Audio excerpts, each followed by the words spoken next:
Welcome back to Jace Man Loves Strength, you strongman nerds. In this video, we're going to review the spreadsheets together and we're going to talk about all of the exciting action of the 2024 World's Strongest Man. So for this video, we are going to go over event by event what happened.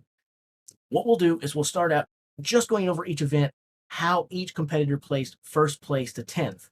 Then after I've talked about how they placed, I'll go ahead and give you a little bit of information about the events that I think you might need to know or find fascinating. So in the first event, you can see the results on the screen right now. They're sorted right here, the Giants medley, first place through 10th. So Evan Singleton walks away with a victory for 10. Austin Andrade, surprising tons of people with a second place finish, giving him 9. Tom Stoltman grabs third place, that's 8 points. Wesley Derwinski gets fourth place, 7 points. Tristan Hoth, fifth place, 6 points. Mitchell Hooper, sixth place, only 5 points in the Giants medley. Matthew Ragg, seventh place, gets him 4. Luke Stoltman gets 8th place for 3. Ivor Smokstelis gets 9. And Pavlo Kordiaka lost the Giants medley, 10th place, 1 point. So here's what I think that you need to know and some talking points that might be fascinating from the Giants medley. Day one, Giants medley provided a lot of drama for this thing. What this meant was Evan Singleton, he gets the win. So we go ahead and stick him up here on the top of the podium. Boom. Good job, Evan. In second place was Austin Andrade. So we'll go ahead and put him in the second place position. In third place was Tom Stoltman. Now, it wasn't just that Evan won it. It was that after Evan won the event, he slams the frame down, goes to take a victory kneel, and then, of course, the frame runs up over the top of his leg, hurting his heel, and he screams out in pain. Everyone thinks that he's devastatingly injured, probably going to have to withdraw from the competition. Sounds like an Evan Singleton thing to do. Take himself out. But luckily, he was able to be worked over by the medical staff and stay in the competition.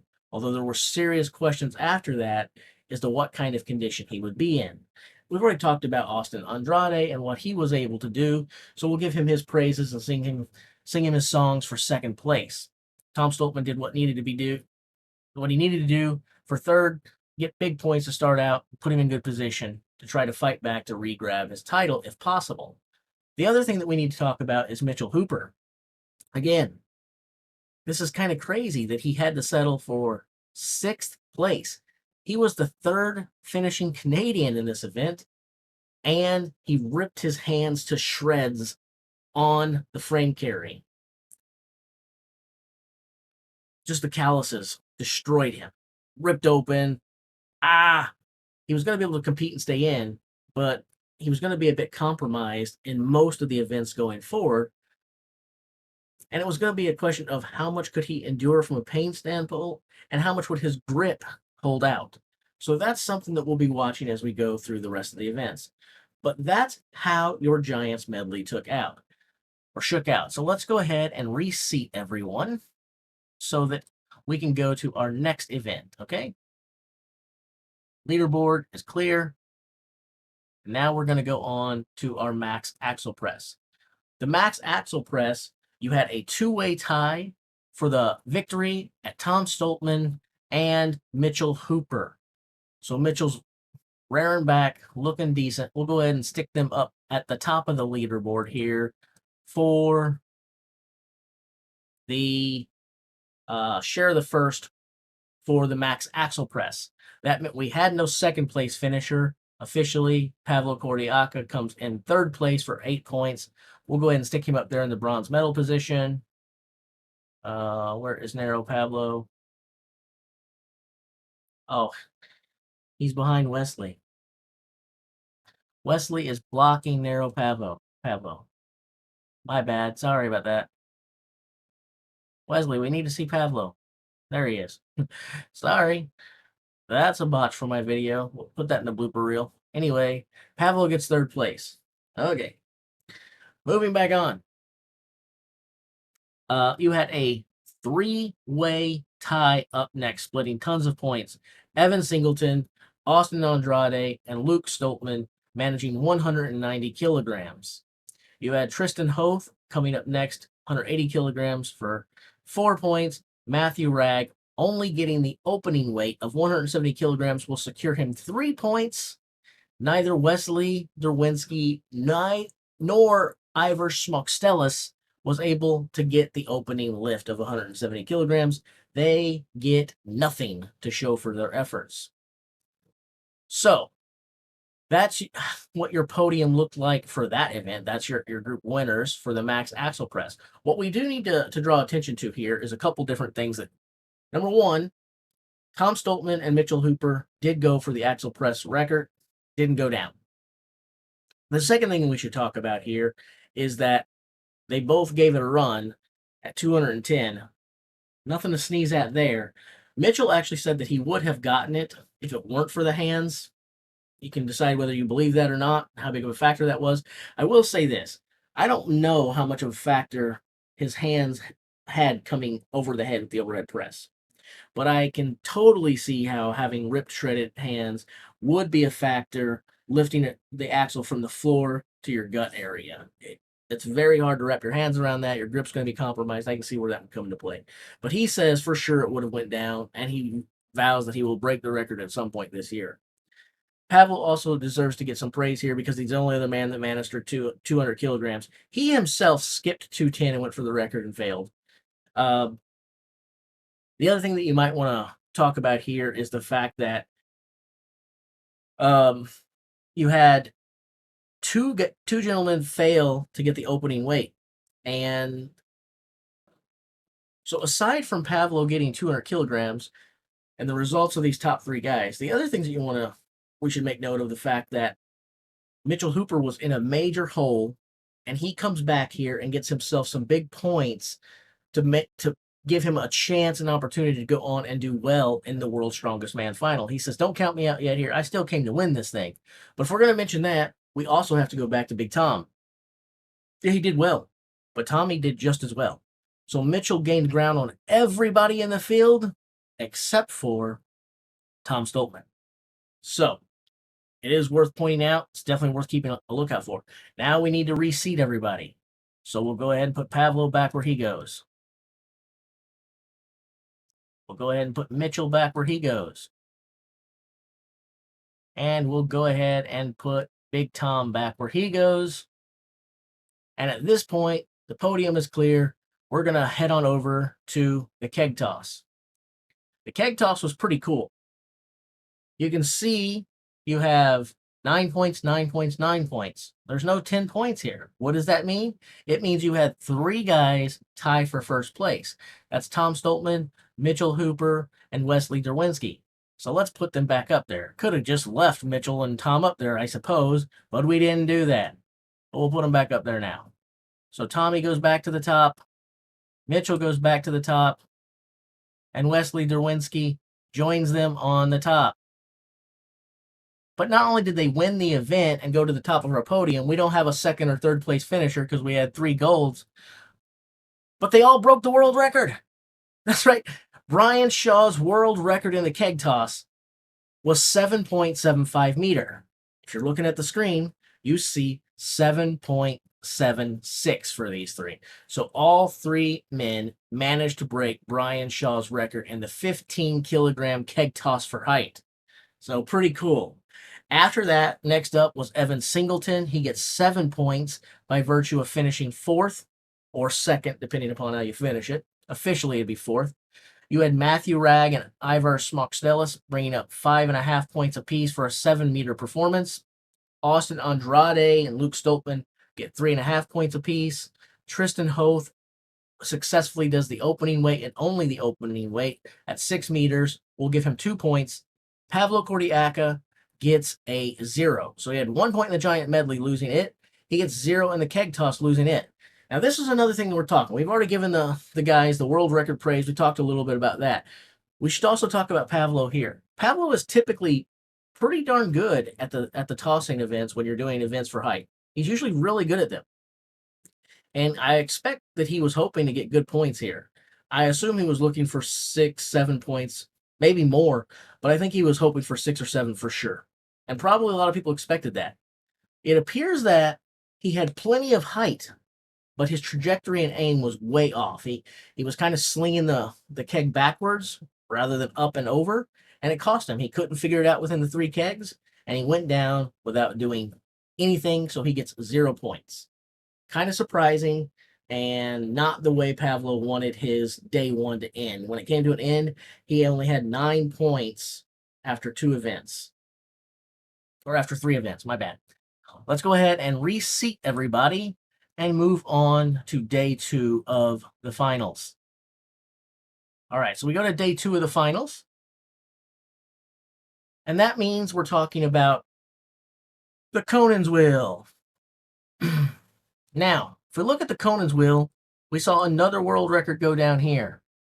Basically, Pavlo, who we just talked about, for not getting the opening height in the keg toss, we get to talk about Pavlo again because he goes to the top of the lead, goes back up on the podium and gets himself a victory. So we go ahead and put Pavlo at the top here. He does 922 degrees. Okay, we'll come back to this in a minute after we do our placement finishes here. Second place was Mitchell Hooper at 821 degrees. So we'll stick him back up on the podium in second place. And then you had third place, Tom Stoltman at 777 degrees. Well, let's round out our top 10. We'll come back and talk about this event because this event is important for us to talk about in the overall grand scheme of things. So, Matthew Ragg finished 4th at 748 degrees. Wesley Derwinski in 5th at 681 degrees. Tristan Hoth, 643 degrees, is worth 5 points. Evan Singleton just misses out at 600 degrees. 598 comes just a shade shy. That's good for only 4 points. 4 points for a 590-degree Conan's Wheel. Not a lot of points for that kind of effort. Luke Stoltman gets 3 points at 527. Austin Andrade gets 2 points for 526. Just a degree separating Luke and Andrade. And then Ivar Schmoxtelis, 486 degrees, bringing up the rear 1 point. Okay, now that we've reviewed them all, let's go back and talk about things here because there's a lot of drama with the Conan's Wheel, especially considering how the event had shaken out so far. After day 1, and you looked at what was left, when day 1 ended, Tom was on top with a 3-point lead over Mitchell Hooper. Mitchell needed to gain some ground. When you looked at potential opportunities for Mitchell to gain ground, you looked at the Conan's Wheel because that is an event that Tom historically has not done very well in, and Mitchell has a very good Conan's Wheel. So you looked at it on the thing and you said, Mitchell could gain some ground in the Conan's Wheel. He could definitely gain some ground in the Conan's Wheel. Pick up 2, 3, maybe 4 positions and retake the lead in the Conan's Wheel. The tire deadlift. Mitchell could gain some ground on Tom in the tire deadlift. Pick up 1 or 2 spots there, potentially. No more than 2 because Tom has turned himself into a really great deadlifter. And if Mitchell was going to attack and win this thing, he needed to do it in the Conan's Wheel more than likely. And he could maybe potentially get a little bit of help in the tire deadlift. We'll get there in a minute. But he had no hope of catching Tom in the Atlas Stones, right? Because Tom is Atlas Stones king. Well, it's such a major advantage to go last in the Conan's Wheel to see what people have to do. This meant that Pavlo, he had to go first because, again, he didn't get anything in the keg toss. So Pavlo had the unenviable task of going first. He's very good at the Conan's Wheel, but he's not good enough to overcome first place position, except we already know he is because he won it. From the first place position, he sets a world record, does 922 degrees, and says, come and get me, boys, if you can. And, of course, apparently nobody could.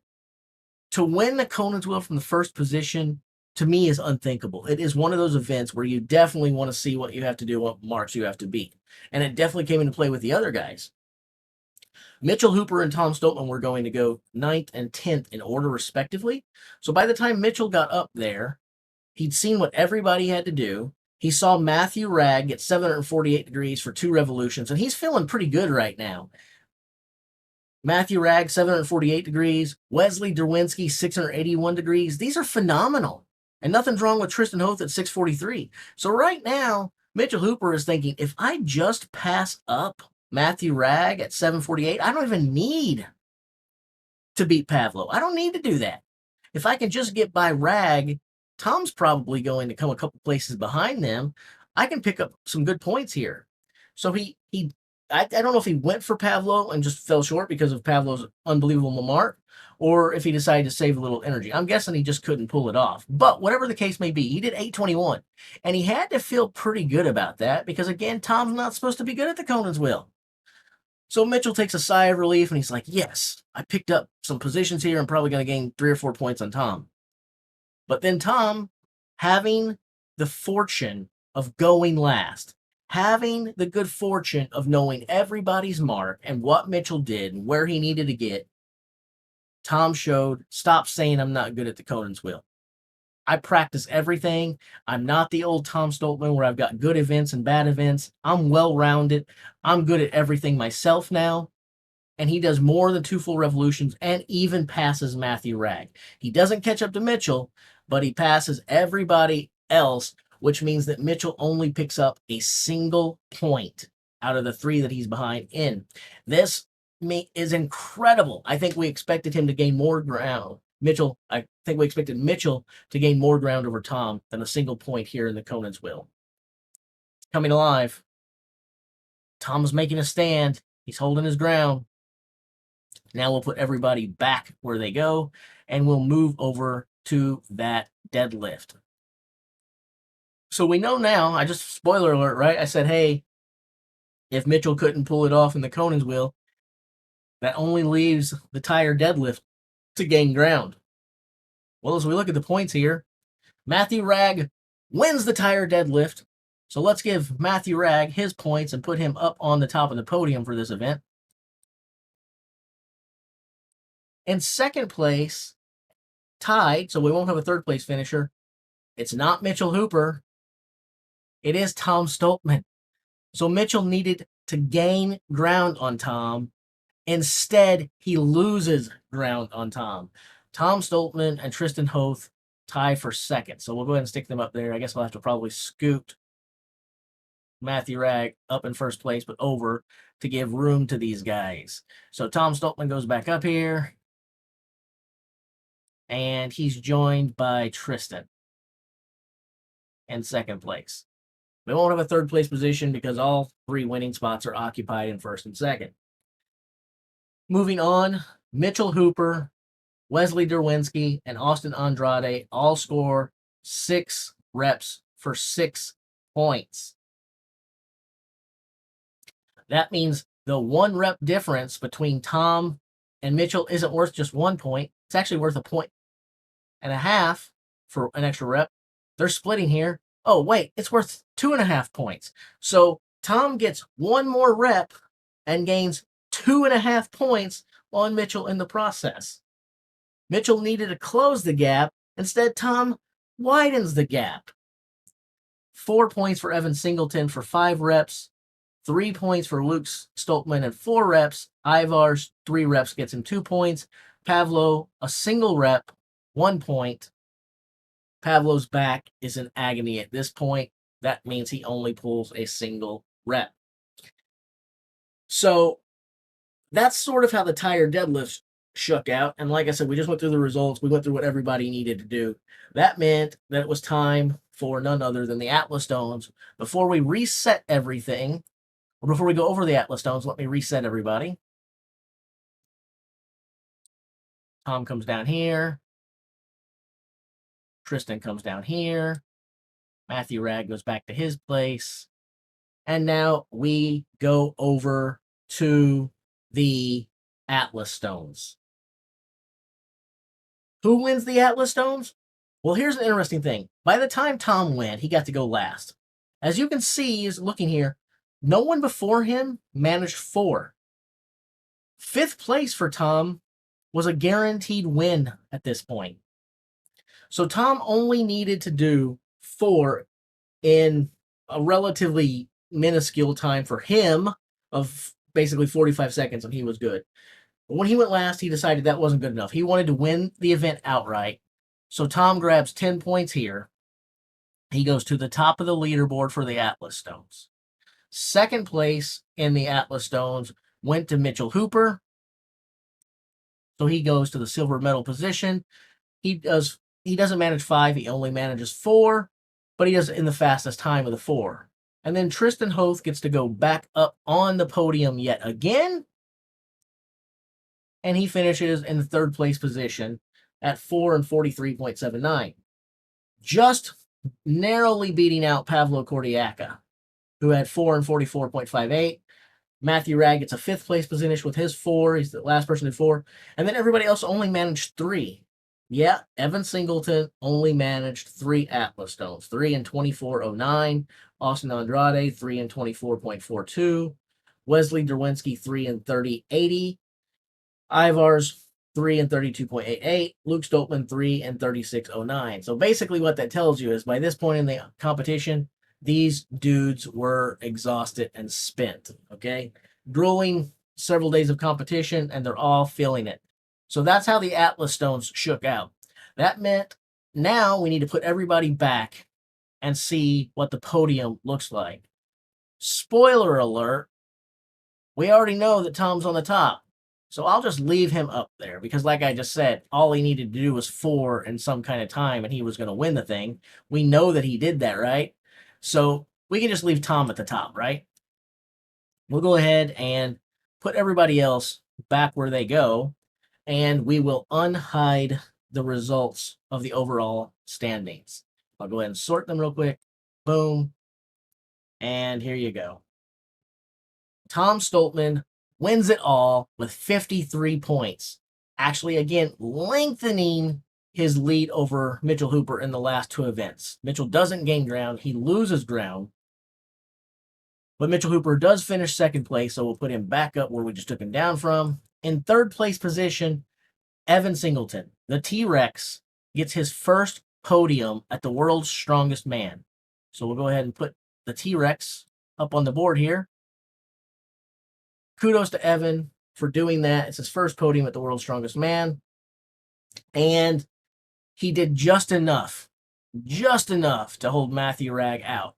Going into the event, I said you were going to have 4 guys, essentially. It was going to be about 4 guys in this competition.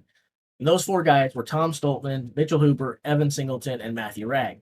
They were your top 4 finishers, but I figured it would be 1 and 2. Mitchell Hooper 1, Tom Stoltman 2. Matthew Ragg 3, Evan Singleton 4. Apparently, I should have switched 1 and 2 and 3 and 4 because Tom bested Mitchell and Evan bested Matthew. That's what your podium looks like there. So again, Matthew Ragg is only a half a point behind at 35.5 points. You can see that right there. Another thing that's worth pointing out here is the Canadians come in at 5th and 6th place here. Tristan Hoth gets 5th place, 33.5. Wesley Derwinski, 6th place for 31. Austin Andrade, 7th place finish in the World's Strongest Man 2024. Pavlo Kordiaka in 8th place. Luke Stoltman way back in 9th, several points behind Pavlo's 27. Luke gets 19.5. Ivars in 10th place at 12.5 points. Yeah. So now let's talk about the things here. We know who just won. We can just sing the praises of Tom. We can talk about how exciting it will be to watch Tom and Mitchell next year. Because basically what we've had now is we've had Mitchell unseat Tom as the World's Strongest Man. And now we've had Tom come back and unseat Mitchell as the World's Strongest Man. So that rivalry is getting ready to build, be bigger and fiercer than ever, and should be interesting to watch over the next year. That will be great in the World's Strongest Man. In Strongman in general, we also have the return of Half Thor. There's Evan Singleton looking like he now knows how to perform and stay mentally out of his way. We've got Trey Mitchell, who's probably going to be coming back looking stronger and healing from his injury. There's so many great performers and so many young guys coming up looking great. This will be an exciting next 12 months in the world of Strongman. But the one thing that I want to point out here, another thing is, okay, look at Pavlo Kordiaka. Yeah, he gets 8th place. Not a very good finish, right? But he got 27 points. What's interesting about that is he had an event where he got 1 point, the Giants medley. He had an event where he got no points, the keg toss. And he had another event where he got a single point, an entire deadlift. So that meant this man put up 27 points in 3 events. That's like an average of a second place finish in those 3 events. So basically, it was like 9 points, 9 points, 9 points for lack of a better way to describe Pavlo, and nothing, nothing, nothing. So it was either Pavlo dominated or got dominated, one of the two. That was Pavlo Kordiakis' 2024 World's Strongest Man. Another thing that I think that we should point out is Matthew Ragg. Until the last couple events, he really wasn't looking that amazing. I had picked him to be on the podium. Many other people had picked him to be on the podium. He was a favorite running into the event. And not only does he not finish on the podium, but he was almost nowhere close to the podium. He really saved his World's Strongest Man performance basically in the last two events. So, depending upon how you look at it, either kudos to him for still charging at the end, or perhaps it was a letdown. You can decide. But anyway, that's how your 2024 World's Strongest Man took out. Tom is back on top. Tom is king once again, and this is his third World's Strongest Man title. Mitchell Hooper, who had been the reigning and defending champion, goes down. The Moose has to settle for 2, and the T-Rex is in third. Let me know in the comments what you guys thought of the 2024 World's Strongest Man and what you look forward to seeing in the 2025 World's Strongest Man, which you know we're going to cover right here.